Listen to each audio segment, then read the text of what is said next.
Hello, everyone. Happy midday on a Thursday. I hope that everyone is doing well today. I am so excited to be here with Fantasy Alarm. You want to go to fantasyalarm.com, check it out. You can get a whole month free of the playbook. Hello, everyone. Whoa. Midday on a Thursday. I hope that everyone is. See, look at that. That's why we do these things midday to figure it out. Hi. Okay, again, go over to fantasyalarm.com and check out the playbook. You can get a whole month free. You use my promo code, which is BMLEE. Please come and check it out. This is kind of our first official-ish live feed. We've been kind of going back and forth. We have this new technology, which is so cool. I'm on Periscope right now. I'm on Facebook Live right now. And I'm on YouTube all at the same time, which is pretty crazy. It's complicated, it's cool, and I'm really excited to be part of this technology and moving forward with Fantasy Alarm. It's unbelievable. But yeah, so if there are any issues, give me a shout out. We're trying to figure it all out. It's looking pretty good on my end, so hopefully it's looking good on your end. Today, we are going to talk about the quarterback position. Now, one of the things that at Fantasy Alarm and really across all of fantasy football nation, we all believe that you should wait on your quarterback. Why? Why should people wait on their quarterback? Well, because the value is so good. If you want to grab Aaron Rodgers in the third round, I understand. I understand exactly where that thought is coming from. But the real problem is in the third round, you're going to be able to take chances on some good guys, or you could even get someone that's solid at the tight end position, like maybe Rob Gronkowski at the beginning of the third, or at the end of the third, beginning of the fourth, Travis Kelce, who perhaps is the most consistent fantasy option that you can kind of invest in right now. And the third and fourth round has a lot of dicey characters, guys that we're not quite sure what the role is. Christian McCaffrey, who was great last night, but he got a bunch of carries, not involved in the passing game we thought he would be, and doesn't seem to be a guy that I'm going to want to go up the middle all the time. So I don't know. This is going to be interesting. Yes, it is me. Hi, Murph. How you doing? Thanks for watching, Murph. I really appreciate it. I am seeing people on Twitter as we speak, so yeah. Tune on in. Let's talk about it. All right. So as I was saying, though, you want to go for one of the people that is going to have some upside in those third, fourth, fifth rounds. I think that, our top tier of rankings on fantasyalarm.com is Aaron Rodgers, Tom Brady, and then Andrew Luck. Now, for me, I would switch in Drew Brees for Andrew Luck. I am just starting now with Fantasy Alarm, so when I get my rankings in there, you'll see that. To me, Drew Brees is just Mr. 5,000 yards. There is just nothing wrong with that. So, you gotta really like what's going on there. So as far as I'm concerned, what let's say that Drew Brees falls off a cliff and only gets 4,300 yards. He's still getting more yardage than almost every single person in the National Football League. That's right. Because if you want, so only 7 people got more than 4,300 yards last year passing. Meanwhile, Drew Brees is always getting 5,000 yards. That is a huge, huge difference. So for me, he's kind of in that top tier. And because of Andrew Luck's injury, I'm moving him way, way down. I actually tweeted out a couple days ago that it's taking all of my self-control and restraint to not rank Kirk Cousins above Andrew Luck. And today, I took the leap. I think this Andrew Luck injury thing is for real. I am concerned. I don't think he is a candidate necessarily to start on the PUP list, but I do think that he's a candidate for starting off slow. I think that this team doesn't protect him. He is under pressure more than every single other quarterback in the National Football League, according to Pro Football Focus. He is always scrambling, and this is what is causing these injuries. And of course, there's a helicopter going overhead, so hi, everybody, to the helicopter. All right, so here's my thing. To be entirely frank, I also don't like his weapons. I don't like what's going on with Andrew Luck in general. And I think that he needs to make some personal and business decisions. And a lot of people in the media or fans, they get very touchy about players making quote unquote business decisions, personal decisions. I also think this is self-preservation. He's a young guy. He wants to have a long career. And I don't think he's going to rush himself back from injury. And I don't think he's going to overexert it to the point where he gets hurt again. I think that he knows that this team doesn't have an offensive line in place that can protect him. This team doesn't have the weapons out there to really make up for any sort of, let's say, slow start or him having to, work his way back into the game, it's going to be very difficult. So I'm concerned. Don't get me wrong. I still like T.Y. Hilton. I still like Andrew Luck long term for the whole season, but I am not reaching for Andrew Luck at the beginning of my drafts at all. And I understand why he's such a stud in fantasy communities. He's put up a ton of yards, slinging the ball around. They're constantly behind because of their defense. These are all good things, but this injury really has changed my outlook for Andrew Luck moving forward. I do believe the news that he will not start the season on the PUP list, though. Again, I don't think this is a long-term injury for the entire 2017 season, but I do think it's enough to move him down in your rankings, and certainly he's moved down to the point where you do not want to reach for him. I understand the people that want to have a little safety valve with the Aaron Rodgers, Tom Brady, and Drew Brees of the world. But even then, again, I would pause. Some of the people that I would consider instead, Cam Newton. I understand that he is also hurt. He was throwing, though, at practice. He did actually get to that point. He felt some soreness, so they decided to hold him out. That's a smart choice. It's preseason 1. He does not need to be out there week 1. Last night, obviously he was on the sidelines. He looked like he was in good spirits. It did not look like a guy who's going to be missing time in the regular season. Now, of course, it's anecdotal. I'm not there in his shoulder, seeing what his ligaments look like or what the surgery is doing. I can't obviously do that. But the thing is that he's been a top 5 talent the majority of years he's been in the National Football League. He's also said that he's going to continue running, and even though Colin Cowherd roasted him for that, I kind of disagree. I think that's who he is. I think that is his strength. I understand his point. Yes, he's not going to make or he's going to try to make smarter decisions, I guess would be the way to put it, to try to not be negative and say not doing things, but he's going to make smart decisions, and I understand that. But he still is a guy who's the size of a linebacker. He's in great shape, and he's going to continue playing his own game. So I understand that we're all sitting here concerned for his safety, but I think that the guy is huge. I think he's going to be fine. So I just want to say that for me, I think that he's slipping a little low in drafts right now. According to Fantasy Football Calculator, he's going in the 8th round, just ahead of Kirk Cousins. And again, I do love Kirk Cousins. We'll get back to him. I think that's really great when you consider what his strengths are. One of them is that he's his own biggest vulture, which is one of my reasons I'm not a huge Christian McCaffrey fan, because you have to take him in the 3rd round, which to me is just insane for a guy who has another running back on the team and the biggest touchdown vulture of all, Cam Newton. But I think that for me, I like where Cam is going. In fact, right now, Jameis Winston's going ahead of Cam Newton and Kirk Cousins in drafts. That is insane. And Hard Knocks is just going to push Jameis Winston's draft stock up. You want to stay away from that. Pump your brakes. Both Marcus Mariota and Jameis Winston's adjusted completion rate was lower than Eli Manning's last season. And here we were all roasting Eli Manning for falling off a cliff. And then somehow we think they're going to take this huge step forward to the point where they should be top tier talent for fantasy. I don't know about that. So anyway, I think actually Cam Newton's falling into the deal category in life. And Kirk Cousins, speaking of adjusted completion percentage, is one of the most accurate quarterbacks in the National Football League over the last 2 seasons. He's been in the top 5. So he lost 2 of his biggest weapons. But he got Terrell Pryor, who certainly showed a lot of stuff in Cleveland, which is a very difficult thing to do, to put up over 1,000 yards in Cleveland. So I think that is a nice step for him. He and Jamison Crowder have a great chemistry. Crowder has been out with a hamstring injury, but I'm not worried about that. Jamison Crowder didn't get 1,000 yards last season. That was Garcon and Deshaun Jackson, but he did score the most receiving touchdowns. So that chemistry is just continuing to build. I do like that. I know he lost Sean McVay, his offensive coordinator, who went to the Los Angeles Rams, which is also why I'm high on the Rams for a lot of their players, just because you can get them in the 14th round, and what's the risk?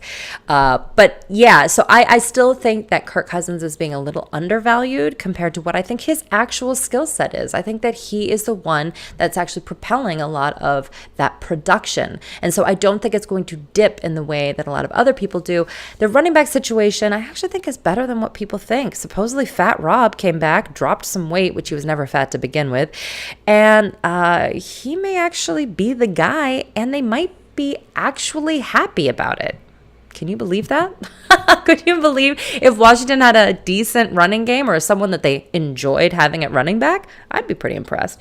All right, so speaking of, we're going to keep going down this list. Dak Prescott actually had the second most fantasy points per dropback last season, just behind Matt Ryan.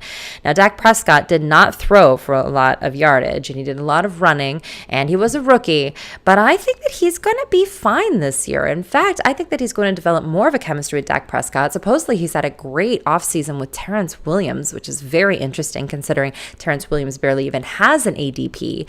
I think that it's just very interesting when you think about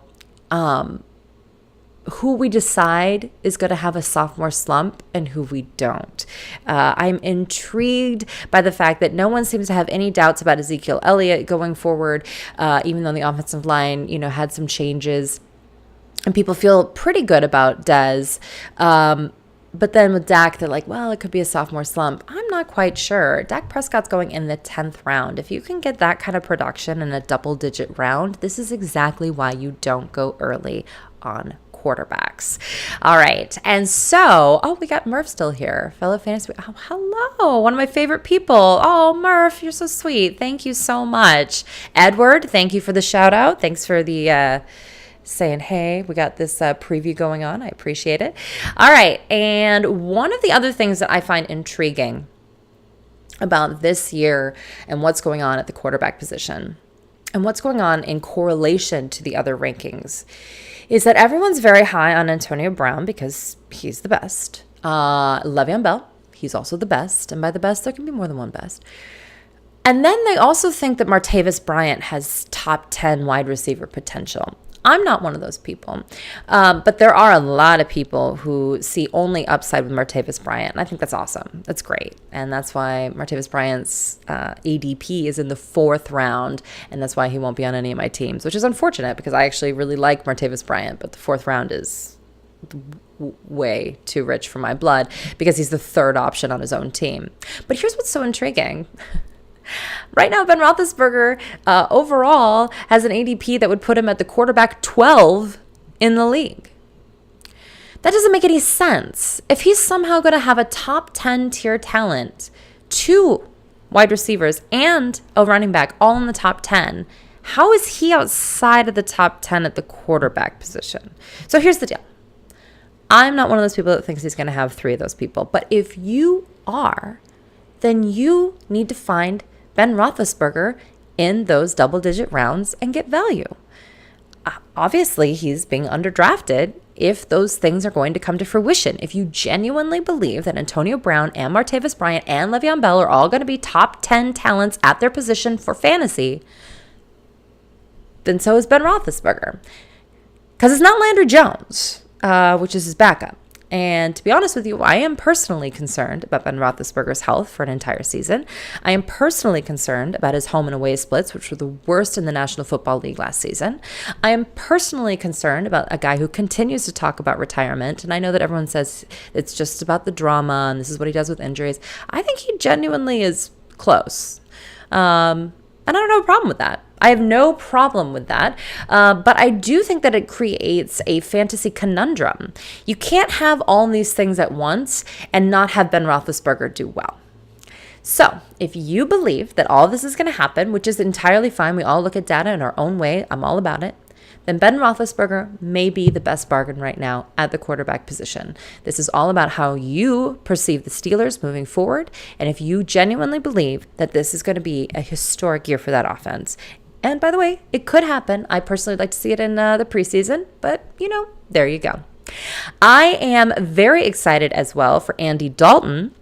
He went for over 4,200 yards last season, but he only scored 18 passing touchdowns. That doesn't make any sense. The last time that we had such a weird yardage to touchdown ratio was Matt Ryan in 2015, and then 2016 he broke out, and all those touchdowns regressed to the mean, which, by the way, this is your yearly reminder, regressing to the mean can be up or down. So it's going to go up because only 18 passing touchdowns is ridiculous with that kind of volume. And the real reason is that between A.J. Green, Giovanni Bernard, and Tyler Eifert, they missed 20 games when you add all of them together. So if they can stay even remotely healthy, which I know is a big if, then that's going to be a huge boon to Andy Dalton. And I really like Andy Dalton's chances. He's actually been a rather productive fantasy quarterback for numerous years, especially in little spurts of time. And if you're going to get two guys that you're just going to rotate at the bottom of the draft anyway because you're waiting, there's almost no one better. My absolute favorite pairing, though, and I talked about this on SiriusXM yesterday because I did the SiriusXM host draft, which was from 2 to 4 p.m., and they're going to be replaying it and what have you. It was standard settings. I waited, and I took Russell Wilson. He actually fell to me, I believe, in the 8th round. And then I waited until the second to last pick before my kicker, and I took Phillip Rivers. That is the best pairing in the National Football League. I'll tell you why. Russell Wilson is historic for his slow starts.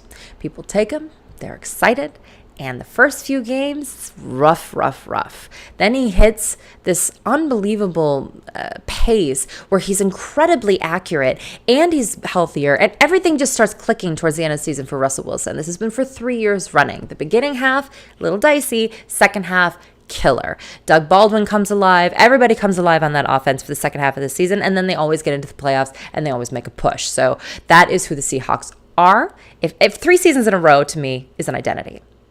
Also 3 seasons in a row. Phillip Rivers, first 8 games, stellar, averaging about 20 fantasy points per game. Last 8 games, unstartable, with multiple single-digit fantasy games. So perfect pairing.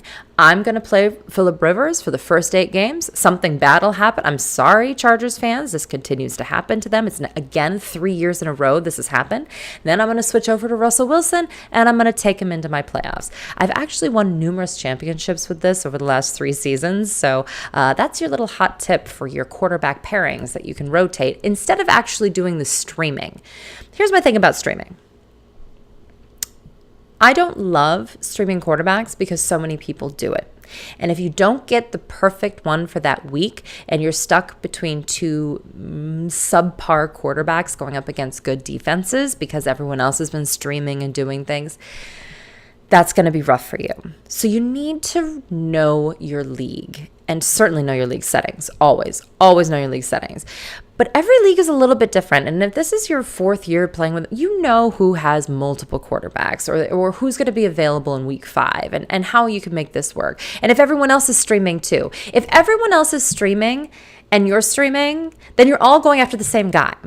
And I don't want to use any fab money on quarterbacks. $0 go towards quarterbacks. But if someone else is using fab money to get them, then I'm not going to get the streaming guy that I want. So what I like to do is I like to pair the quarterbacks and then stream them based on matchups week by week.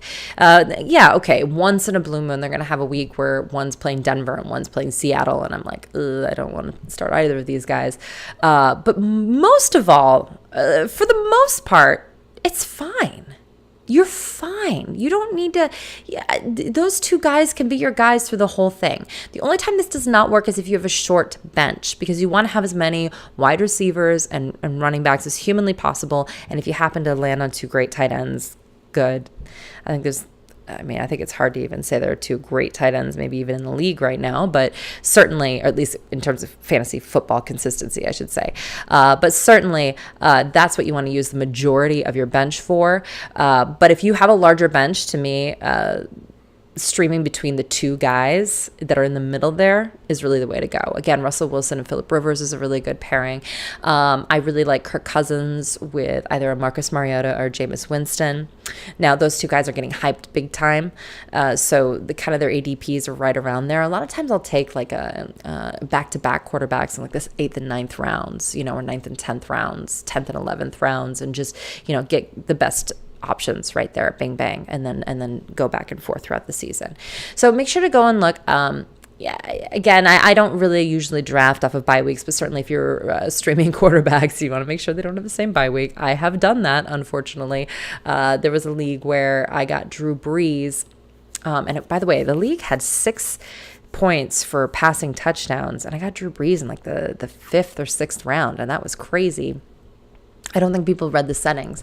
And then around like the 9th or 10th or something, Kirk Cousins was still available. And I was like, man, I'd like to take him. But I was like, oh, man, they have the same bye week. And that's a bummer. So Drew Brees, Matt Ryan, and Kirk Cousins all have bye week 5, which is unfortunate for all of us that enjoy all those players. So just a little FYI there. Aaron Rodgers' bye week is week 8. That's the same one as Marcus Mariota, Carson Palmer, and Blake Bortles. Yeah. People that I don't want to be my quarterback. Anyone in a quarterback controversy. I know Deshaun Watson was semi-impressive. I'm not going to say that he, is a future Hall of Famer or anything like a lot of other people. But he was pretty impressive last night, and so people are going to be saying it's going to be him. I'm not quite sure it is. I'm not quite sure Houston doesn't just want a game manager, and they're just going to say, we still want you to pump the brakes here, buddy. So I'm not taking anyone in a quarterback controversy at this time if I'm drafting today. And that includes someone like Trevor Siemian, who I'm pretty much hearing has the job locked down. But during OTAs, when they were in T-shirts and shorts, I was told it was Paxton Lynch who had it locked down. Now, this happens a lot. This is why you can't really I never pay attention to OTAs. OTAs are my least favorite because everyone looks good in a T-shirt and shorts. They're all athletic. They're all good at their sport. You can't ever say that someone just sucks because they don't. They're in the National Football League. But what happens is once they put on pads, it becomes about technique. And then things get dicey. So listen, remember this last year with Nelson Aguilar? He looked great in T-shirts and shorts. Then he put on pads and people were like, wow, can he catch the ball? Now he's of course having another good camp. We're gonna have to see how that works out, but you gotta keep your ear to the ground, and what you want to hear is repetitive stories, right? Like, this is really good, this is really good, this is really good, and about the 10th time you hear it, you can start investing in that story. But don't just knee-jerk be like, oh yeah, I heard this story, so I'm gonna go with that guy, and I'm also gonna reach for him in like the 10th round even though he barely even has an ADP. No, wait for this like subtle drumbeat to like continue, and then you can know that this is someone that you actually think is progressing through OTAs, camp, through the preseason. If you're seeing that motion, if you're seeing them play those snaps with the first teamers, which by the way is just at the beginning of the game, that's important. Don't just look at the stat lines and go, oh, this guy had a great game, when honestly, he wasn't even on the field with any of the starting lineup. It doesn't make any sense. Sure, he blew up in the fourth quarter, and the actual stat lines say that. But that's why I really watched that first quarter, first half, really, and then I'm a little bit more tuned out. I'm cleaning and cooking or doing whatever else I'm doing with my day at that point where I'm like, okay, I'm watching. Because I also don't want to be influenced by a big play in the third or fourth where I'm like, gosh, that guy looks great. Mac Brown did that. If you remember him last season, he was in the preseason for the Washington Redskins, and everyone knew that Matt Jones had a sign on his back, right? That he was going to get out of there. But then Rob Kelly was actually the one who came forward as an undrafted rookie, not Mac Brown. But Mac Brown looked great when he was running, with the non-starters. So a lot of people thought it would be him, but everyone kind of overlooked that actually it was Rob Kelly who was coming forward. So you got to stay with the program and figure out what you're going to do. All right. So another person I'm avoiding is Eli Manning. I know, everybody. I know. East Coast bias, and I live here in New York, and everybody just, every year Eli is coming forward. I just think that they need to retool a lot of things, and the real problem is, everybody, he was only 18th in the National Football League in terms of being under pressure, and he was actually sacked the absolute fewest times of any quarterback that played in all 16 games. But yet, everyone keeps saying it's his offensive line, if they could do that. There are worse situations for quarterbacks out there, and the problem is he just can't move at all to even evade any sort of pass rush. So if anyone gets through, which by the way, this is football, there are good defenders. If anyone gets through, he's out of luck. That's harsh. So I'm worried. I know that he upped his weapons. I don't have any problem with that. But one of the weapons, Evan Engram, who I like a lot as a pass-catching tight end, can't pass protect. Well, that's going to affect his playing time, especially if they have to protect Eli Manning because he can't move. So where does that leave him? What's going on? Sterling Shepard had a scare. And Sterling Shepard, of course, is a slot receiver, and we're not quite sure what his role is going to be this season now that they brought in Brandon Marshall and Evan Engram. But I just think this whole situation is really dicey. And again, his completion percentage has always been poor. he can't move at all. He got negative rushing yards, which doesn't really, bother me. I don't care that he's, in the negative yards. But it is a sign that he's at the end. It is a definitive sign. The only other quarterbacks to do that is Peyton Manning twice and Matt Schaub over the last 5 years. And all of them retired pretty quick after that. And so to me, I'm just worried that people think there's this big bounce back coming, and I'm just not quite sure that's possible. And I know that they run a lot of 3 wide receiver sets. I mean, I read all the think pieces too, you guys. We're all in this together, and to me, it's a little bit projecting. I cannot see this getting better. I mean, I'll take that back. It could get better, but it is not going to be some sort of revelatory fantasy experience for Eli Manning. I think that right now they need him to be a game manager because they have a great defense, and I think that they want to keep the scores low and just feed the ball to Odell Beckham as they should, and hopefully Paul Perkins or someone steps up and can get a run game that at least the defense has to respect a little bit, and then I think they want to go from there. Another late round guy that doesn't even have an ADP inside of the top 25 is Jared Goff. And I discussed this a little bit earlier. I think that the Los Angeles Rams are going to be better than we think. I think their defense is going to be really good. Wade Phillips, what up? And I think that Sean McVay is an offensive-minded coach that I really think is going to take this young team to the next level. I talk about Cooper Kupp all the time, and I have been for months, because right now he's at the top of the depth chart. That was assisted a little bit, of course, by Tavon Austin being out. But honestly, he's just been on fire during camp. He has like every record from his division. He is an incredible athlete. But he's also a possession receiver. He's got this shifty thing. He's just going to catch that ball, super sturdy hands. And that's what Jared Goff needs. He needs a short distance guy that can just get them chunk down the field. Todd Gurley supposedly looks hot. He's like getting it together. Sean McVay thinks he's going to have a huge season. They also got Gerald Everett, another one of my sleepers. The second that they drafted him this year, literally Sean McVay said, I want him to be the next Jordan Reed. Okay, well, sign me up. There's absolutely nothing wrong with that.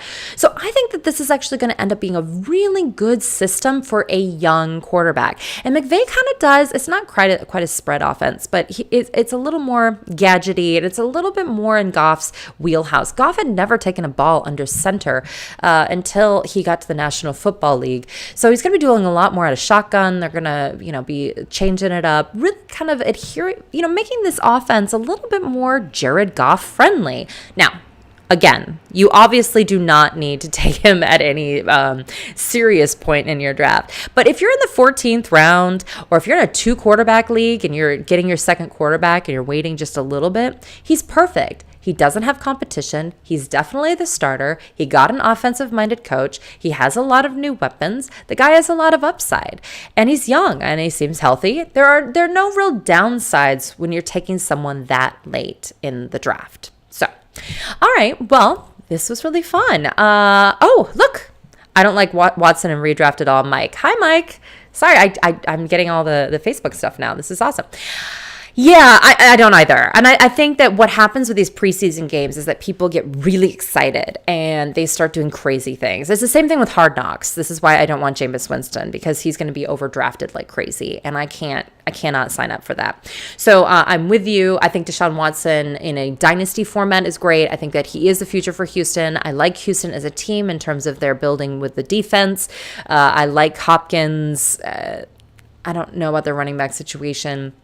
I actually think CJ Fedorowicz is a sleeper for tight ends, but that's for another show.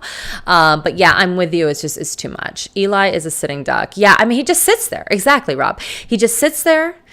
And listen, he is a 2-time Super Bowl champion, MVP. I have the utmost respect for Eli Manning's career in a whole. But if I'm analyzing fantasy football, which is my job, for the 2017 season, which is what's happening now, I cannot go in on Eli Manning making this miraculous fantasy comeback. I just don't think it's in the stars, and I don't think they want it to be in the stars. Again, I think they want to keep the scores low.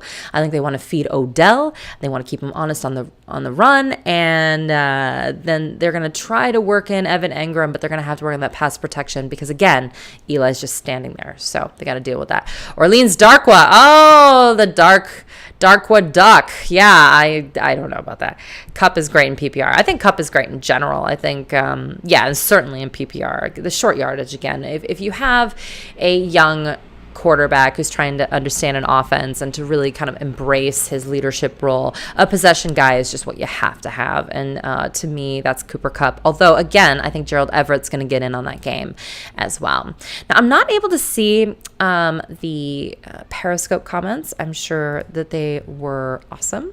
I am able to see on YouTube. So the next time one of these pops up, if you want to go to Facebook or YouTube, I can see your comments, or if you want to tweet us, which is absolutely amazing, you can just tweet at Fantasy Alarm. I am on the Twitter handle. I will answer your questions. I will say hello to you like I did to Murph and Edward and everyone else.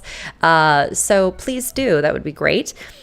But yeah, so anyway, that is the basic quarterback preview. Also, Blake Bortles has gotten really tragic, throwing like 5 interceptions in practice, and pretty much his coach said he never wants him to throw, and they just want to run the ball. But then they came out and said that they want to do a share between Fournette and Yeldon and Ivory. I think the Jags are going to frustrate people, but Blake Bortles is still going to have to throw. Why? Because even if the defense stops people, which, by the way, it has not been the case. I know that their defense is getting better. We keep hearing this, but until I see it, I'm having a hard time. Even if they hold him, though, Blake Bortles still throws interceptions, and the rest of the team turns the ball over. They turn over the ball a lot, so they still have to catch up all the time.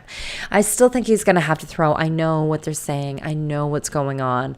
But right now, you can take Bortles before your kicker, and I think he's probably going to be productive at some point. I know, but he's been a top 10 guy for the last 2 years.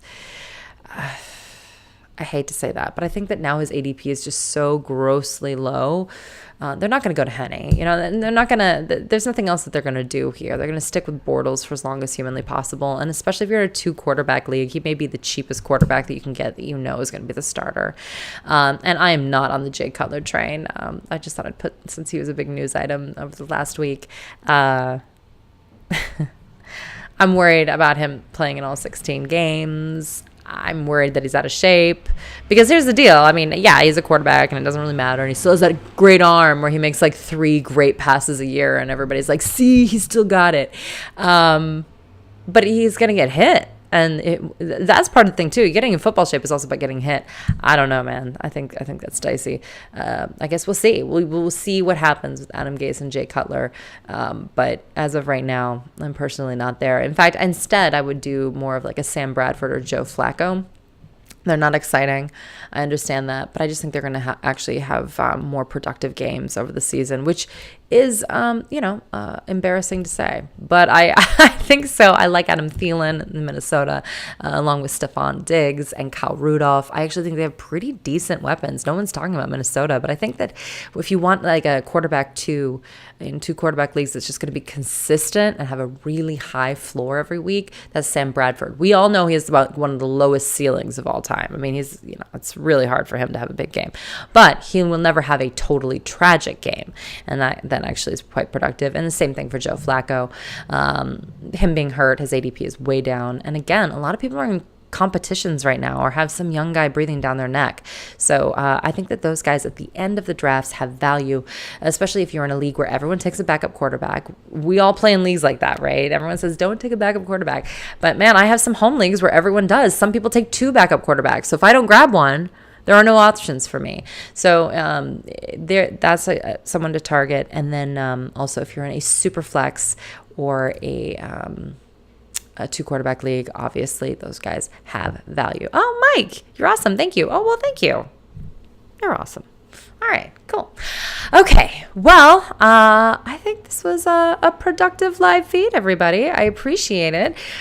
We are sitting here. I'm trying to, get more acclimated to this technology. So I really appreciate you sticking with me, hanging out, doing our thing. And we're going to continue talking about running backs, wide receivers, tight ends, what have you. And tonight we're going to do a preview of the preseason games for this evening and what you need to watch for. We're going to do that preview at 7 p.m. Eastern. So make sure to come back right here on Twitter at Fantasy Alarm. You can also follow us on YouTube and on Facebook. It's all happening at the same time. Oh, hi, Al. Thanks. I got a You Rock message. Who doesn't like that? All right, you guys. Thank you so much. Have a wonderful day, and we'll talk to you soon.